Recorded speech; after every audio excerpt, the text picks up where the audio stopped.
Hi മക്കളെ, നമ്മൾ organic കെമിസ്ട്രിയിലുള്ള ഒരു ഇമ്പോർട്ടൻറ്റ് ടോപ്പിക്കാണ് റെഡ്യൂസിങ് ഏജൻസും അതേപോലെ ഓക്സിഡൈസിങ് ഏജൻസും. ഇപ്പോൾ NCERT-ലുള്ള എല്ലാ റെഡ്യൂസിങ് ഏജൻസും ഓക്സിഡൈസിങ് ഏജൻസും നമ്മൾ എന്ത് ചെയ്യണം, ഈ ഒറ്റൊരു വീഡിയോയിൽ എന്ത് ചെയ്യണം, പഠിക്കണം. ക്വസ്റ്റ്യൻസ് നല്ലപോലെ എന്ത് ചെയ്യാറുണ്ട്, ചോദിക്കാറുണ്ട്. അപ്പോൾ നമുക്ക് നോക്കാം. റെഡ്യൂസിങ് ഏജൻറ്റിലെ ഏറ്റവും ഇമ്പോർട്ടൻറ്റ് റെഡ്യൂസിങ് ഏജൻറ്റാണ് ലിഥിയം അലുമിനിയം ഹൈഡ്രൈഡ്, അല്ലെങ്കിൽ LiAlH4 എന്ന് പറയും. അപ്പോൾ അവരെന്തൊക്കെ ചെയ്യാമെന്ന് ചോദിക്കുകയാണെങ്കിൽ, ഒന്ന് ആൾഡിഹൈഡിനെ പ്രൈമറി ആൽക്കഹോളാക്കി മാറ്റും, അതേപോലെ കീറ്റോണിനെയും അതേപോലെ എസ്റ്ററിനെയും അതേപോലെ കാർബോക്സിലിക് ആസിഡിനെയും അവരൊക്കെ കറസ്പോണ്ടിങ് ആയിട്ട് പ്രൈമറി ആൽക്കഹോളാക്കി മാറ്റുന്നൊരു റെഡ്യൂസിങ് ഏജൻറ്റാണ് ലിഥിയം അലുമിനിയം ഹൈഡ്രൈഡ്.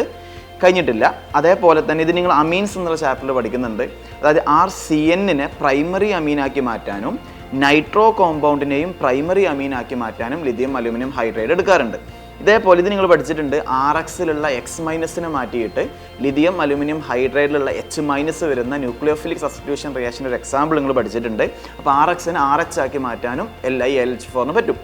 ഇനി അതേപോലെ ഡബിൾ ബോണ്ടിനൊന്നും ചെയ്യാൻ പറ്റില്ല. ഡബിൾ ബോണ്ട് റെഡ്യൂസ് ചെയ്യാനുള്ള കഴിവായിരിക്കില്ല ലിഥിയം അലുമിനിയം ഹൈഡ്രൈഡിന് ഇല്ല എന്ന് എന്ത് ചെയ്യുക, ഒന്ന് മനസ്സിലാക്കി വെക്കുക. പിന്നെ അടുത്തത് ഇതും NCERT-ലുള്ള റിയാക്ഷൻ തന്നെയാണ്. അതായത് അമൈഡിനെ പ്രൈമറി അമീനാക്കി മാറ്റാനും പറ്റും. പിന്നെ നോർമൽ ഡബിൾ ബോണ്ട് അല്ല. അതായത് ഈ ഡബിൾ ബോണ്ട് ബെൻസീൻ റിങ്ങുമായിട്ട് കോൺജുഗേഷനിൽ വരുന്ന ഡബിൾ ബോണ്ടാണ്. ബെൻസീൻ റിങ്ങുമായിട്ട് കോൺജുഗേഷനിൽ വരുന്ന ഡബിൾ ബോണ്ട്, അതായത് ഈ സിന്നമൈൽ സിസ്റ്റത്തിലുള്ള ഡബിൾ ബോണ്ടിനെ സിംഗിൾ ബോണ്ടാക്കി മാറ്റാനും പിന്നെ ഈ ഒരു ആൾഡിഹൈഡിന് കറസ്പോണ്ടിങ് പ്രൈമറി ആൽക്കഹോളാക്കി മാറ്റാനും ലിഥിയം അലുമിനിയം ഹൈഡിനെ കൊണ്ട് പറ്റും.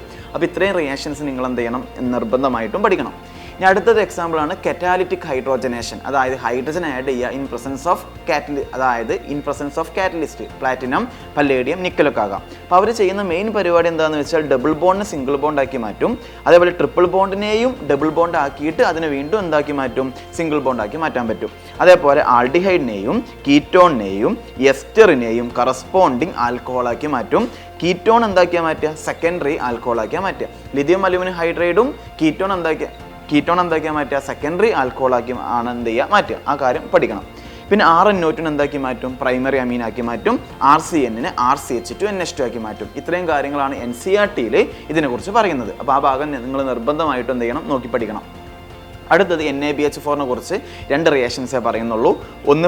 ഒന്ന് ആൾഡിഹൈഡിനെ പ്രൈമറി ആൽക്കഹോളാക്കി മാറ്റും, കീറ്റോണിനെ സെക്കൻഡറി ആൽക്കഹോളാക്കി മാറ്റും. ഈ റിയാക്ഷൻസ് നിങ്ങൾ നിർബന്ധമായിട്ടും എന്ത് ചെയ്യണം, പഠിക്കണം. അടുത്തത് ഇത് അമീൻസ് എന്നുള്ള ചാപ്റ്ററിലുള്ളതാണ്. Sodium amalgam in presence of ethanol. അവർ ചെയ്യുന്ന ഒറ്റ റിയാക്ഷൻ നിങ്ങൾക്ക് പഠിക്കാനുള്ളൂ. RCN-നെ പ്രൈമറി അമീനാക്കി മാറ്റുന്ന റിയാക്ഷൻ. അതായത് RCH2NH2, RCN-നെ RCH2NH2 ആക്കി മാറ്റുന്ന റിയാക്ഷൻ. അത് നിങ്ങൾ നിർബന്ധമായിട്ടും എന്ത് ചെയ്യുക, ഒന്ന് ഫോളോ ചെയ്യുക. അതേപോലെ അടുത്തതാണ് FeHCl അല്ലെങ്കിൽ SN-HCl-ഉം പറ്റും. FeHCl നല്ല ഒരു ഏജൻറ്റാന്നൊക്കെ നിങ്ങൾ എന്ത് ചെയ്തിട്ടുണ്ട്, അമീൻസിൽ പഠിക്കുന്നുണ്ട്. അവർ ചെയ്യുന്ന ഫംഗ്ഷൻ എന്താണെന്ന് വെച്ചാൽ RnO2-നെ പ്രൈമറി അമീനാക്കി മാറ്റുന്ന റിയേജൻ്റാണ് FeHCl. ഇനി നിർബന്ധമായിട്ടും പഠിക്കേണ്ട അടുത്തൊരു റെഡ്യൂസിങ് ഏജൻറ്റാണ് ഡൈബാലച്ച്, ഡൈഐസോബ്യൂട്ടൈൽ അലുമിനിയം ഹൈഡ്രൈഡ്. ഇവർ കറസ്പോണ്ടിങ്, അതായത് ഇവർ എസ്റ്ററിനെയും അതേപോലെ സൈനൈഡിനെയും, ഇത് പിന്നെ NCERT-ൽ പറയുന്നില്ല. ഈ മൂന്നാമത്തെ റിയാക്ഷൻ NCERT-ൽ പറയുന്നില്ല. അവർ പൊതുവെ എല്ലാത്തിനെയും എങ്ങോട്ടാണ് മാറ്റുക, ആൾഡിഹൈഡിലോട്ടാണ് മാറ്റുക എന്ന് എന്ത് ചെയ്യുക, പഠിച്ചു വെക്കുക. ഇവർ ഡബിൾ ബോണ്ട് എന്ത് ചെയ്യൂല, എഫക്റ്റ് ചെയ്യൂല. ഡബിൾ ബോണ്ടിനെ ഒന്നും ഇവർ ചെയ്യൂല എന്നും കൂടി നിങ്ങൾ എന്ത് ചെയ്യുക, പഠിച്ചു വെക്കുക. അടുത്ത് ഡൈബോറിൻ. ഇത് ആൾഡിഹൈഡ് കീറ്റോൺ കാർബോക്സിലിക് ആസിഡ് എന്ന ചാപ്റ്ററിൽ കൊടുത്തൊരു റെഡ്യൂസിങ് ഏജൻറ്റാണ്. അതായത് കാർബോക്സിലിക് ആസിഡിനെ സെലക്റ്റീവായിട്ട് പ്രൈമറി ആൽക്കഹോളാക്കി മാറ്റുന്ന റിയേജൻ്റാണ് ഡൈബോറൈൻ. അതിൽ തന്നെ NCERT-ൽ പോയിന്റ് പറയുന്നുണ്ട്, എസ്റ്ററിനെയും നൈട്രോ കോമ്പൗണ്ടിനെയും അതേപോലെ ഹാലോ കോമ്പൗണ്ടിനെയും അവരൊന്നും ചെയ്യൂല എന്ന് നിങ്ങൾ പഠിക്കുക. നിങ്ങൾക്ക് കാർബോക്സിലിക് ആസിഡിനെ സെലക്ട് ചെയ്തിട്ട് ബാക്കിയുള്ള ഒരാളൊന്നും ചെയ്യേണ്ട, കാർബോക്സിലിക് ആസിഡിനെ മാത്രം റെഡ്യൂസ് ചെയ്താൽ മതി എന്നുണ്ടെങ്കിൽ നിങ്ങൾ ആരെടുക്കുന്ന ഏറ്റവും നല്ലത്, ഡൈബോറൈൻ എടുക്കുന്നതാണ് നല്ലത്. അടുത്ത ഓക്സിഡൈസിങ് ഏജൻ്റാണ്. അറിയാം, പ്രൈമറി ആൽക്കഹോളിലോട്ട് വീക്ക് ഓക്സിഡൈസിങ് ഏജൻറ്റ് ആഡ് ചെയ്താൽ ആൾഡിഹൈഡും സ്ട്രോങ് ഓക്സിഡൈസിങ് ഏജൻറ്റ് ആഡ് ചെയ്താൽ എന്താ കിട്ടുക, കാർബോക്സിലിക് ആസിഡോ കിട്ടുക. നിർബന്ധമായിട്ടും പഠിക്കണം. വീക്ക് ആണെങ്കിൽ ആൾഡിഹൈഡ്, സ്ട്രോങ് ആണെങ്കിൽ കാർബോക്സിലിക് ആസിഡാണ് കിട്ടുക. അപ്പോൾ അതിൽ ഏതൊക്കെ വീക്ക് ഏതൊക്കെ സ്ട്രോങ് എന്നൊക്കെ ഞാൻ ഈ സ്ലൈഡിൽ കൊടുത്തിട്ടുണ്ട്, പോയിട്ട് നോക്കുക. Weak oxidising agent PCC, CRO3 in anhydrous medium. PDC ഉണ്ട്, പക്ഷേ അത് NCERT-ൽ കൊടുത്തിട്ടില്ല.